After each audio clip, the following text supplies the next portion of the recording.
Oye, mi gente, you know who this is. We want to welcome our viewers today in the United States and around the world. This is our next installment of Fix My Life Coaching versus Psychotherapy, two powerful ways to move forward. I first brought this topic up about 7 months ago, maybe longer. It was like at least last summer of 2014. And as I've shared before, I have a lot of struggles with my, mental disability of psycho. I just messed it up. Feel psycho, but of schizoaffective disorder, bipolar type 2, and for me, a lot of those issues that I get the most are the negative symptoms of schizophrenia, and that gives me problems with having a reduced ability to follow through with things and a lot of loss of motivation, loss of pleasure. So it's really been very difficult for me to be motivated to make a video. I've been having some really great topics come to mind, but the concentration just hasn't been there to sit down and to put in motion what it needs to make a video, get a video out, gather the information, or even just turn on the camera and sit in and talk to you. Like, a lot of stuff I know it. It's right in my head. I have to look, a lot of stuff up or whatever. So, and then just I'm feeling really depressed at times. So it's like I'm functioning at like low to mid-level or whatever. But this was really on my mind, and I'm pressing through everything to bring you this video today. So I'm asking you to bear with me. I think the last time I brought a video of any sort of real substance was We Are Not Invisible, Post-Traumatic Stress Disorder in Black America. I think that was last November or something like that. I know it's been a minute. But anyway, let me go forward with this video. And I'm trying to get comfortable so I can talk to you. And I'm hoping not to be long. I've been in psychotherapy for probably like almost 2 years. And I am so grateful for that process to be able to get in and talk to a professional counselor and to deal with issues and situations that I've never ever been able to really talk about, and to talk about them with someone that's trained to help you to work through, the all the entanglements and all the things that go along with problems that happen to us that we don't know how to oftentimes deal with. Life just doesn't come with an instruction manual. It's like, here, catch. And it's been a huge blessing. But what got me started on that road of healing and dealing with psychotherapy is watching Iyanla fix my life. And I am so grateful for Iyanla. And also, I'm not exactly sure of his role. I know he's a consulting producer, but I would say her partner behind the scenes that you don't see is Robert Wesley Branch. And God, these two are just priceless to me. The inspiration through the programs they have brought in that program really helped me to see that I needed to start therapy. What I want to talk about is the differences, however, between life coaching, which Iyanla does, and psychotherapy. Now, what you need to know before I go into it, and I'm not sure, as she says, what this is going to look like. I'm just really going off the top of my head here. I have a couple things I'm going to try to spiel off to you, but most of it is going to be off the top of my head from my own experience and what I have learned through my own personal studies and things with it. Generally, with life coaching, let's start there. Okay. Generally, with life coaching, what you will have is a situation where a person needs motivation. They're trying to accomplish a goal. There's something that they're trying to do. They're trying to maybe fix maybe a broken relationship, or maybe they are wanting to lose weight, or they're wanting to go after their career. It's a goal orientated thing, but it is different because in life coaching, you generally don't do psychotherapy, and psychotherapy is a very involved process. However, what I must say, and like I said, you're talking to somebody, I've been seeing a licensed clinical social worker for 2 years, and also I've been seeing a clinical psychologist for a year, and I'm going to talk about the difference in that also. So I'm asking everybody out there to please be patient and to exercise some tolerance for information, because I have a lot of information that I want to give to you that's really important if you've been thinking about starting therapy or life coaching and the such. Now, if you're a person that is dealing with a mental illness, a mental health issue, if you're dealing with depression, anxiety, schizophrenia, borderline personality disorder, bipolar disorder, oh my God, there's so many different mental health issues that I can't list them all here right now. But if that is your primary issue, then life coaching is not what you would want to do. Life coaching is more, again, to accomplish a certain goal, to accomplish a certain task. You would need to go to a trained mental health professional, such as a licensed clinical social worker, a clinical psychologist, to deal with mental health issues. They also have marriage and family therapists, which are very good, and a few others within the category. All of these people will have a minimum of a master's degree in psychology or social work, or with the clinical psychologist, they're going to have a PhD in psychology. So these people are trained to deal with the really in-depth problems and all of the many layers that come with mental illness. So that is really important, so that you can understand, first of all, before you start out, what type of support you need to seek. If you're somebody dealing with depression, you wouldn't want to go to a life coach for depression, because that's going to involve multiple sessions and different types of psychotherapy, and we're going to talk about that shortly. What I will say is that as it pertains to Iyanla, her technique is amazing, and it really, it's unconventional from it's totally different, the experience you would get in therapy. And again, that's not the type of therapy that you would get, because therapy would be in a clinical setting.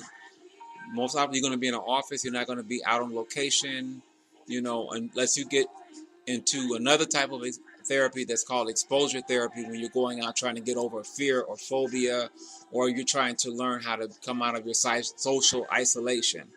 But what I can say is that she is gifted beyond measure. I have never, like I said, I've been in therapy for 2 years, and the breakthroughs that she is able to take people to is almost frightening. The results.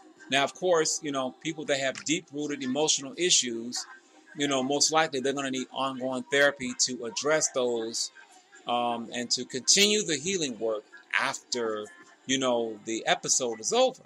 And again, when they go on location, I believe they're like 2 days with the different guests or whatever. But much credit and much respect to what she does. I'm sitting here weeping every week with the guests, because as she says, you can find your story in their story. And if you look wide enough, and what I want to say about that is that I've read some comments that I really found, some were very beautiful, and some from people that are functioning on lower levels intellect or whatever, maybe not intellect, but just emotional maturity, we'll say it like that,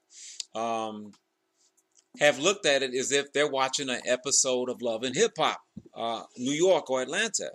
And it's life. And we all go through things. We all have problems. So you can't view that, like you're looking at the Real Housewives of Atlanta.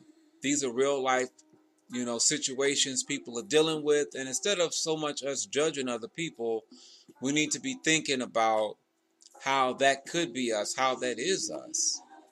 For we are our brother, we are our brother's keeper. We are, all related, all connected, all that. So anyway, let me come back to some of the differences. So as I told you, in psychotherapy, 9 out of 10, you're going to be in an office setting. It's going to be clinical. It's going to be slower paced.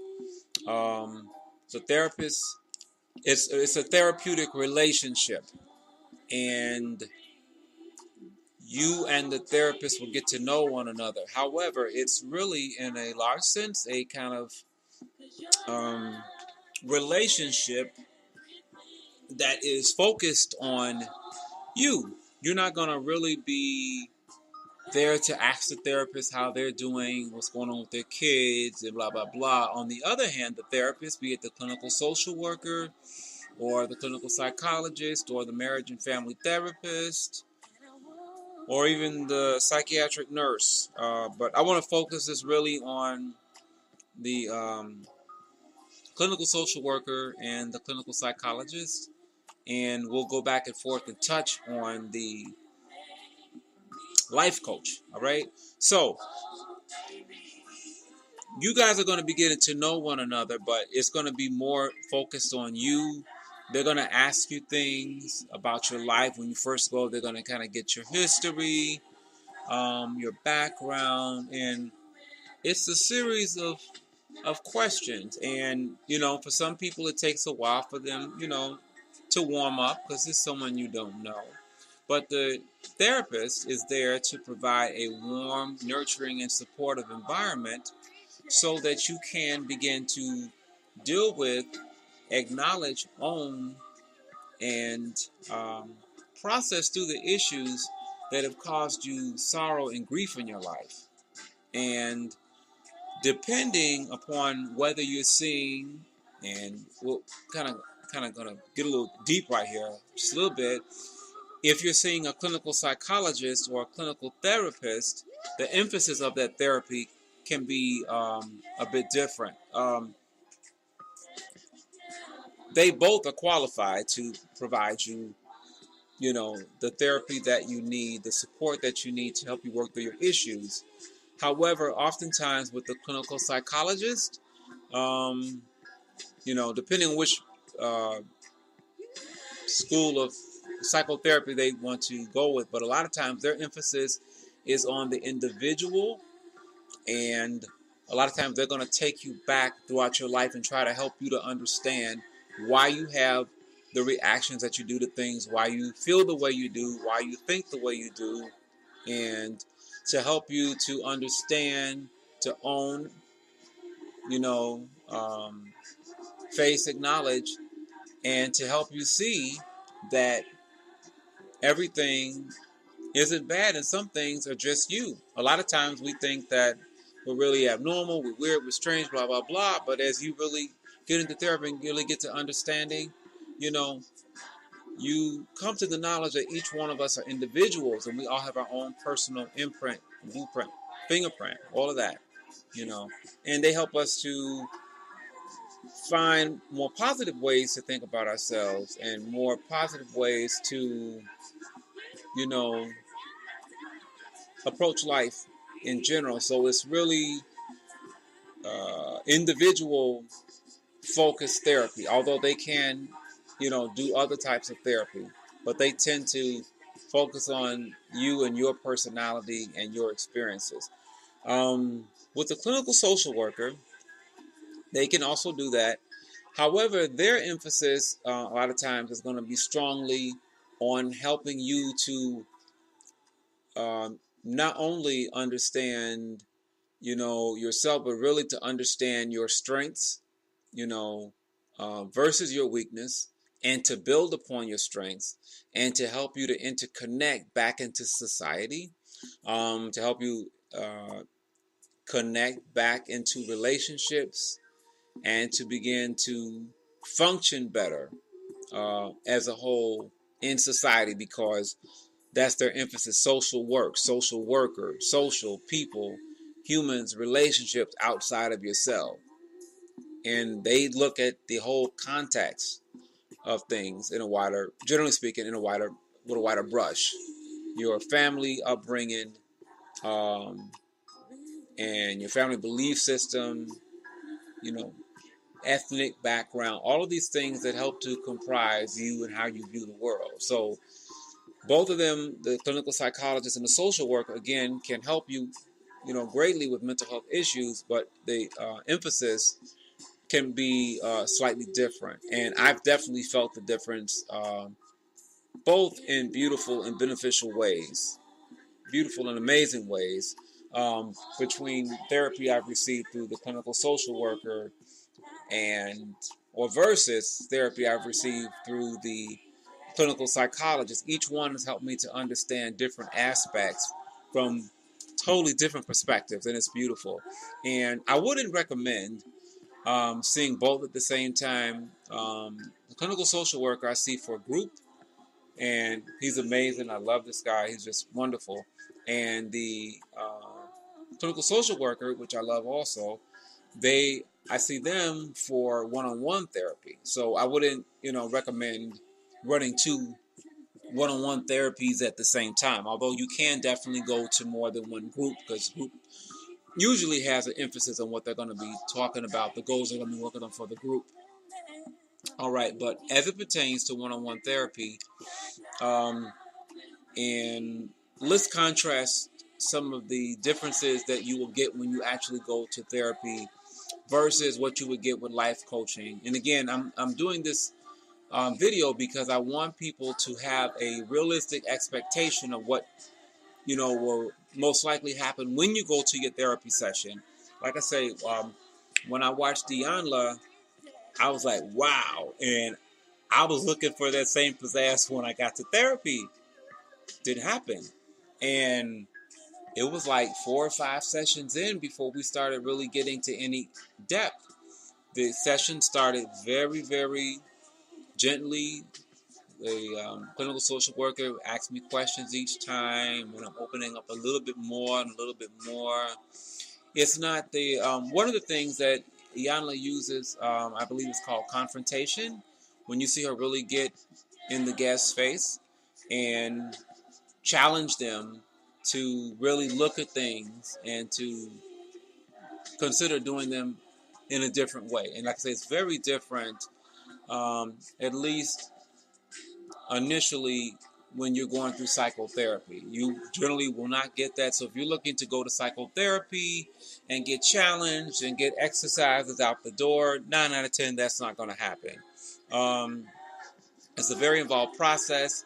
It takes sometimes months for you to get really comfortable in the therapy so you can start dealing with things. And the therapist, if they're a really good therapist and the relationship is going well, they will be able to vibe off of you and tell when it's time to go into different areas. But one thing about it, therapy, you really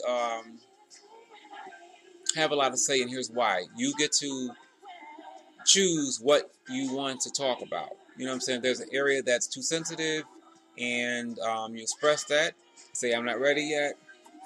Therapist will back off and come back around to another, topic, or maybe you can end for that time, take a break, and come back. But it's a relationship that you build with the therapist, and oftentimes you wind up projecting onto the therapist the feelings that you have for one of your parents, or a close relative, but usually like one of your parents. You start projecting those type of feelings, and it could be negative or positive. Like, we've all had different situations in our relationship with our parents. But again, as you continue to work through the process, you will begin to find the value of it and the healing.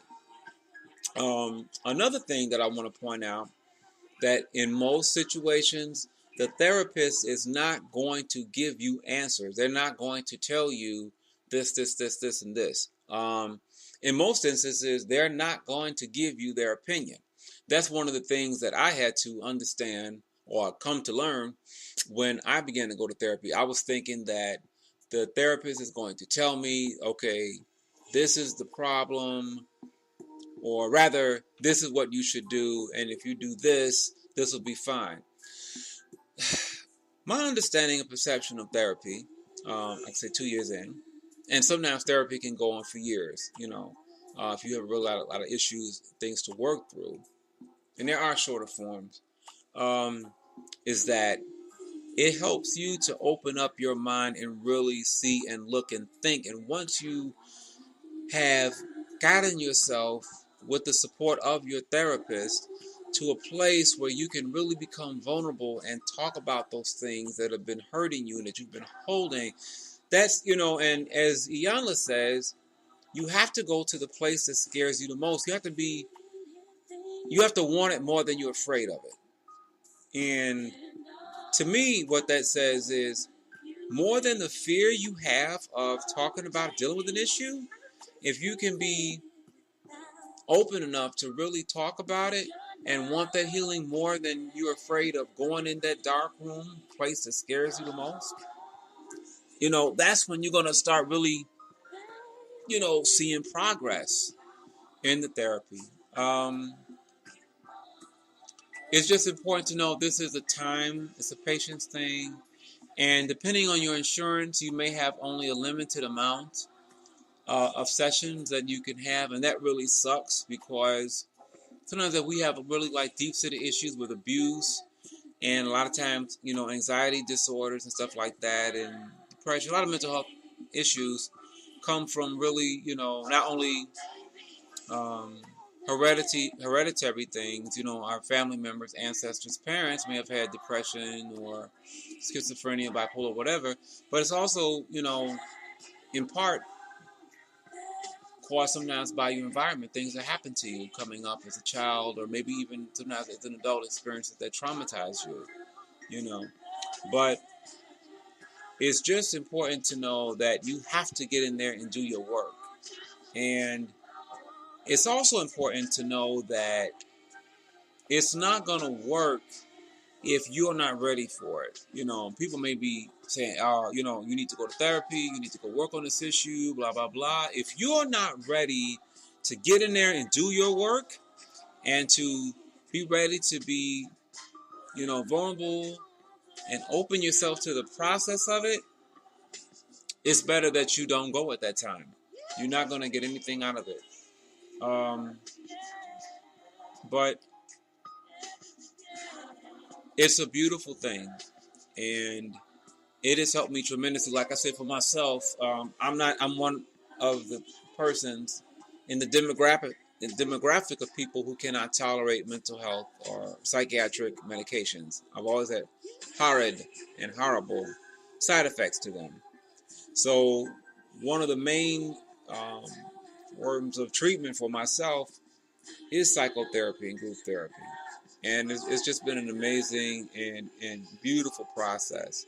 So I think I'm going to end this right here. I hope there was nothing else that I wanted to leave out, that I wanted to say actually, regarding therapy that's important. Probably if I added anything else, I would want to tell you really quickly about some of the types of therapy. Let me just talk about that really quick. Okay.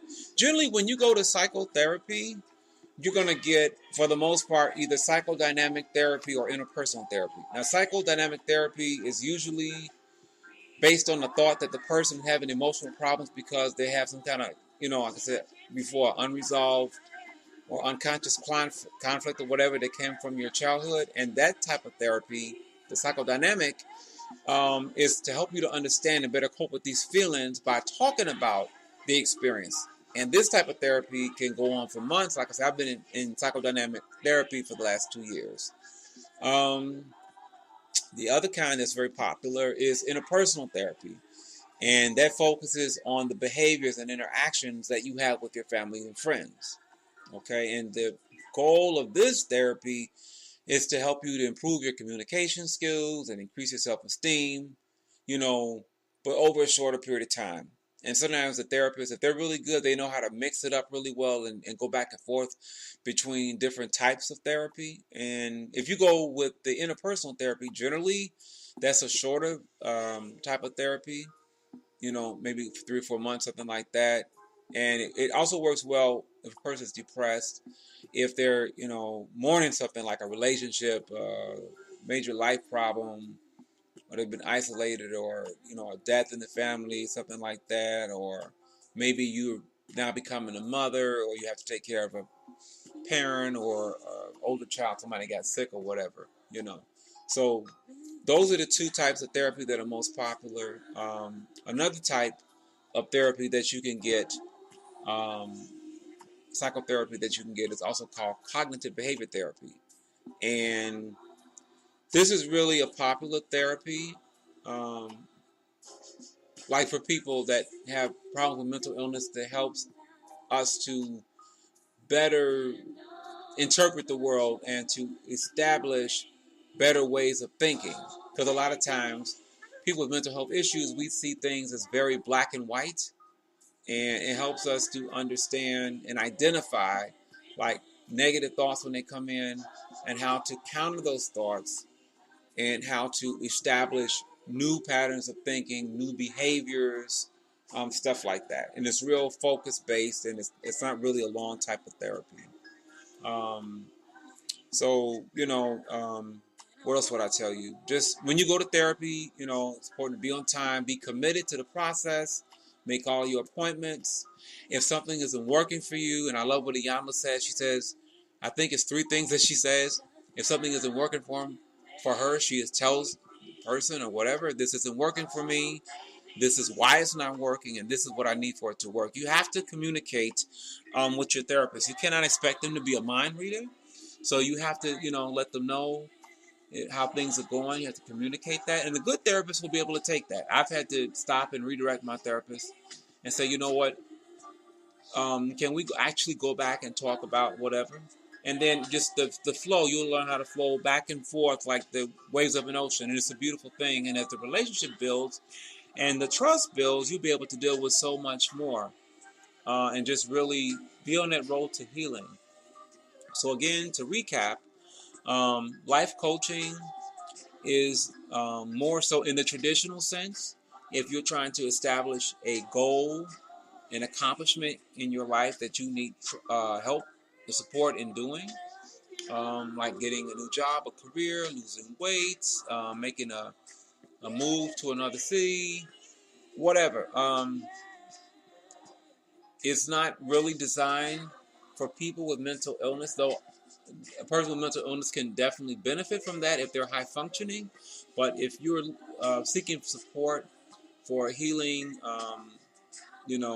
in the traditional sense, from trauma or depression, mental illness, things like that, that's when you would go and seek the support of a um, mental health counselor, a qualified mental health professional. And this is not to take anything away from Ms. Van Zandt.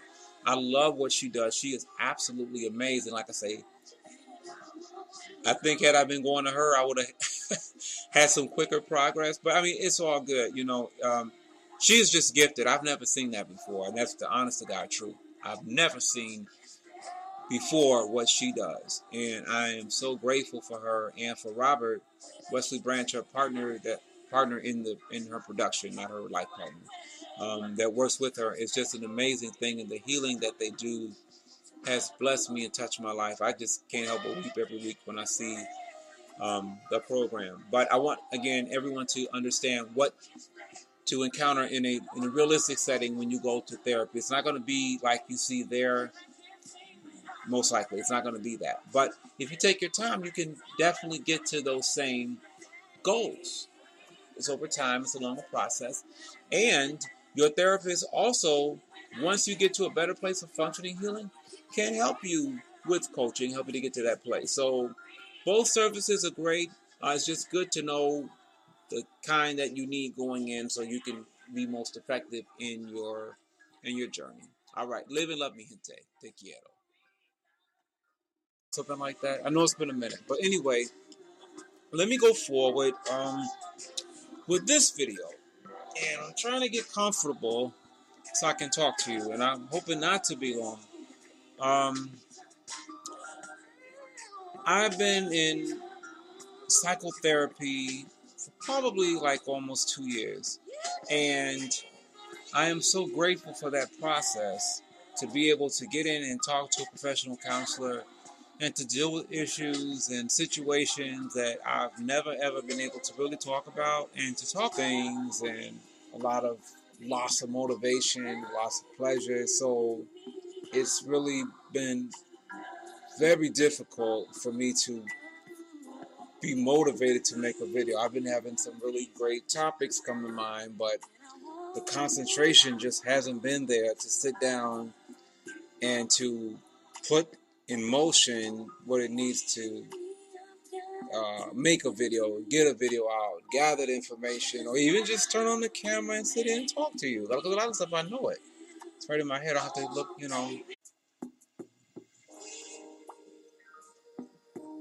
Oh yeah, mi gente.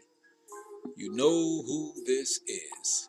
We want to welcome our viewers today in the United States and around the world. This is our next installment of Fix My Life, Life Coaching versus Psychotherapy, two powerful ways to move forward. I first brought this topic up about 7 months ago, maybe longer. It was like at least last summer of 2014. And as I've shared before, I have a lot of struggles with my, mental disability of I just messed that up. Feel psycho. But of schizoaffective disorder, bipolar type 2. And for me, a lot of those issues that I get the most are the negative symptoms of schizophrenia, and that gives me problems with having a reduced ability to follow through with a lot of stuff up or whatever. And then just I'm feeling really depressed at times. So it's like I'm functioning at like low to mid level or whatever. But this was really on my mind, and I'm pressing through everything to bring you this video today. So I'm asking you to bear with me. I think the last time I brought a video of any sort of real substance was We Are Not Invisible, Post-Traumatic Stress Disorder in Black America. I think that was last November or